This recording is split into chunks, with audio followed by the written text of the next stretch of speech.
ang front camera natin. Ayan, pinasok lang natin yan dyan. Tapos, dito natin nilusot. Ayan. So, front and rear na to, napakita ko na rin sa inyo yung settings. Ngayon, ipapakita ko naman kung gaano kalinaw yung footages nito at anong itsura pag tumatakbo na kayo. And ito yung sinasabi ko sa inyong amazing dito sa dashcam na to. Ayan o.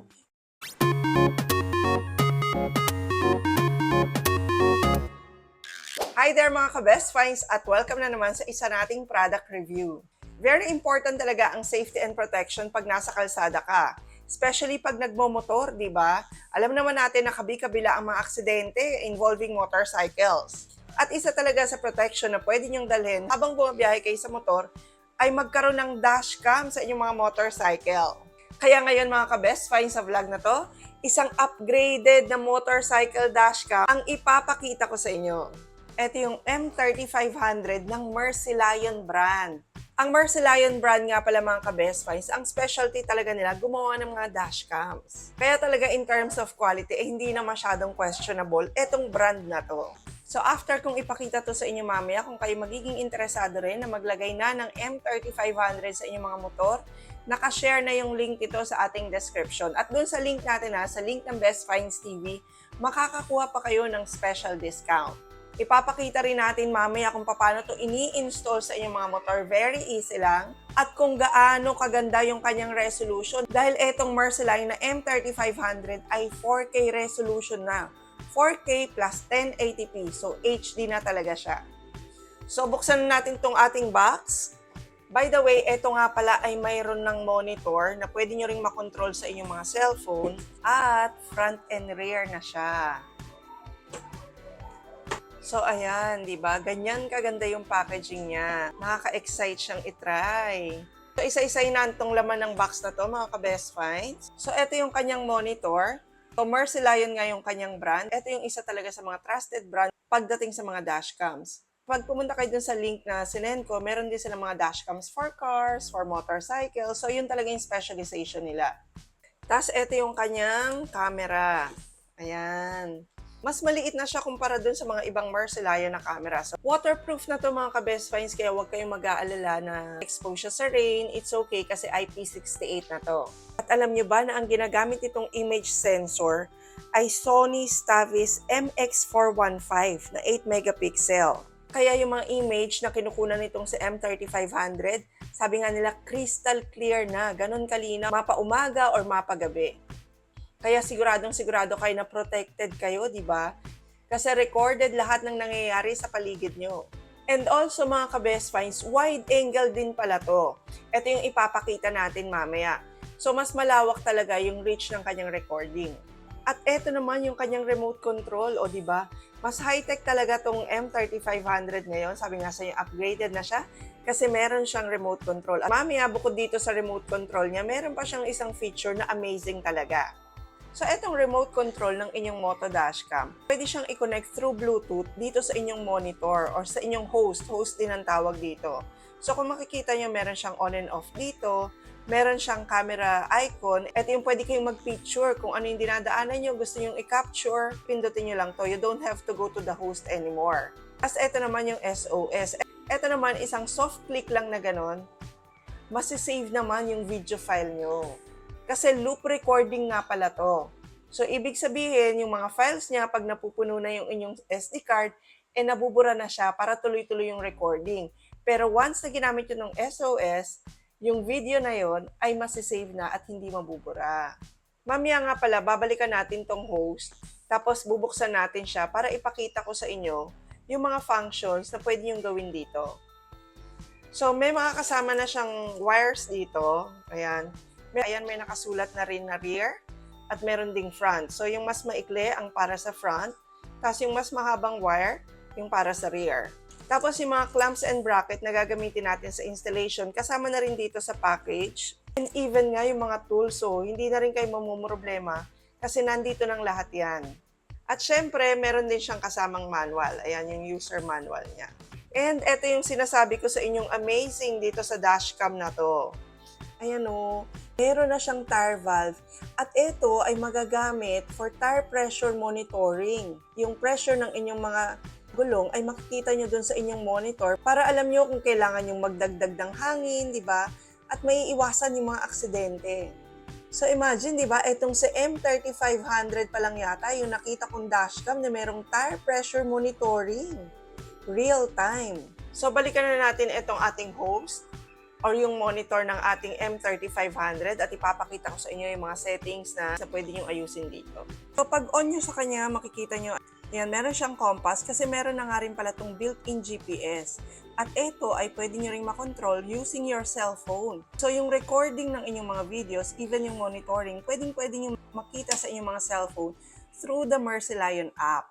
Yan yung app na ida-download nyo lang kahit na iPhone or Android yung gamit nyo.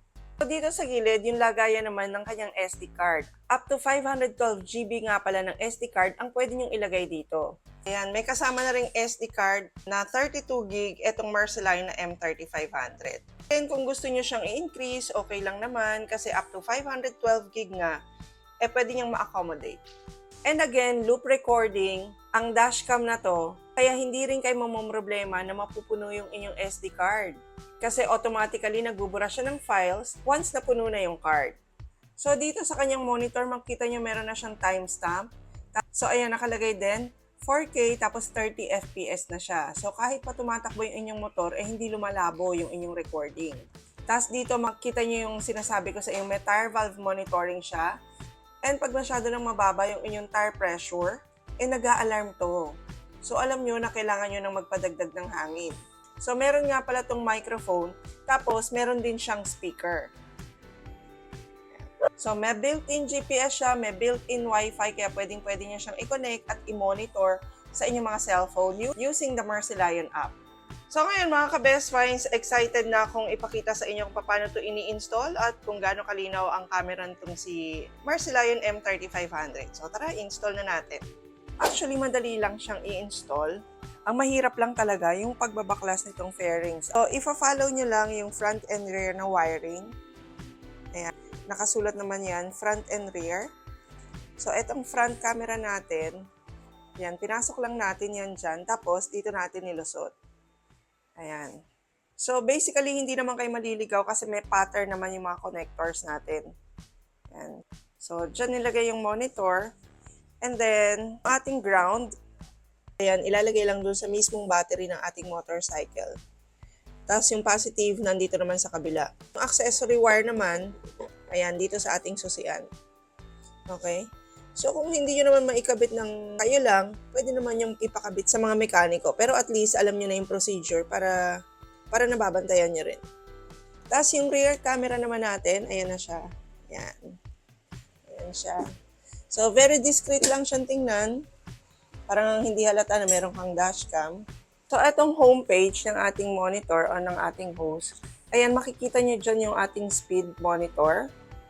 So, maganda to kasi minsan, di ba, pag naaaliw kang magmotor, minsan hindi mo nakikita na ang bilis mo na palang magpatakbo. So, eto at least, meron siyang speed monitor, tapos meron din siyang compass. Meron siyang timestamp dito, Bluetooth connection niya sa inyong phone, saka dun sa ating remote control. Tapos ayan yung kanyang satellite kasi nga meron na siyang built-in GPS. Yan, so meron din siyang nakalagay dyan, may microphone siya. Katulad ng pinakita natin kanina, and meron siyang speaker. Tapos ayan, makikita nyo rin kung gaano na kayo kataas, yung altitude, yung longitude. Ayan.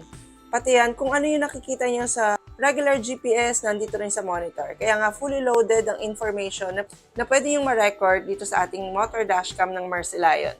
Etong si M3500. Tapos, syempre, ayan yung kanyang power button. Ito yung kanyang sa settings. Yan. So, sa settings naman, pag pinindot nyo yan, ayan o, yung ating loop recording. So, ito yung ine-erase niya kung ano man yung nasa SD card para hindi siya talaga napupuno. Yan. So, kung gusto nyo i-adjust, audio, yung timestamp, ayan. So, nandyan lahat yan. So, arrow up and down lang to explore, tapos okay lang to choose para magbago ng setting. From homepage naman, pag nag-arrow down kayo, ayan, makikita nyo pa rin dito sa side yung speed monitor. At dito naman yung angle pag nagbabanking kayo. Kanyari, itatagilid natin tong motor. Ayan o, di ba? May angle siya. At nakikita rin to dito sa monitor ng ating M3500.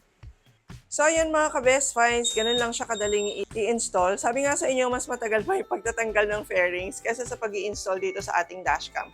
So, front and rear na to, napakita ko na rin sa inyo yung settings. Ngayon, ipapakita ko naman kung gaano kalinaw yung footages nito at anong itsura pag tumatakbo na kayo. Ano yung makikita nyo sa dashcam. So, ayan yung kuha ng ating dashcam during daytime. So, makikita nyo, wide angle siya at kitang-kita naman yung mga plate number saka yung mga details ng mga objects sa paligid. Ito nga pala ay recording na from our cellphone. So, from your cellphone, pwede nyo nang i-download mismo yung footage na nakunan nyo. So, ayan, diba? Sobrang liwanag nga. Ito naman yung ating rear. So, likewise, maliwanag na maliwanag din dahil nga 4K plus 1080p resolution na ang dashcam na to. So, kita na rin sa inyong recording yung timestamp, yung date, and even nga yung location dahil nga sa kanyang built-in GPS.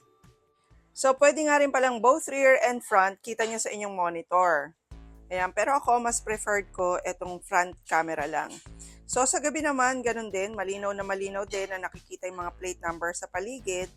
Although yung mga lights na nasa taas, may glare sila. Pero yung plate number mismo, ayan, yung nasa tapat ng camera, hindi siya nag-glare. So, malinaw yung registration ng mga info na yan. Automatic video recording nga pala to once na in-start niya yung inyong motor. At ang maganda pa pala rito kahit nakapark siya, once na nagalaw o natunggo yung inyong motor, automatically nire-record niya yung video na yun at nilalak niya. At yun yung tinatawag niyang G-Sensor Collision Parking Monitoring. 24 hours yun nakamonitor tong camera na to sa inyong motorcycle. Kasi ito kung papansin niyo, ito rear camera to, pero yung plate number, nababasa niya siya as is, hindi siya inverted. Kasi karamihan ng mga dashcam, baliktad yung pagbasa ng mga numbers, ng mga letters, pag rear camera na. Pero ito, tingnan nyo, as is talaga siya. So ayan mga ka-best finds, nakita natin kung gaano ka-amazing tong Mercy Lion na M3500. Bagong-bagong labas ng Mercy Lion. So motorcycle dashcam with front and rear camera na, with GPS, built-in Wi-Fi, tire pressure monitoring, IP68 at kung ano-ano pa. So nakita nyo na rin kung gaano lang siya kasimpleng ilagay sa ating mga motorcycle. Kaya sa mga magiging interesado rin na mag-install na rin ng dashcam sa inyong mga motorcycle, i-click nyo na lang din yung link na naka-share sa ating description for additional discount.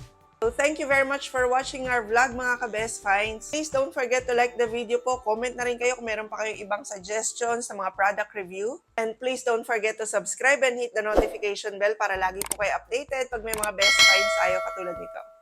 And we'll see you again next week, ka-best finds. God bless!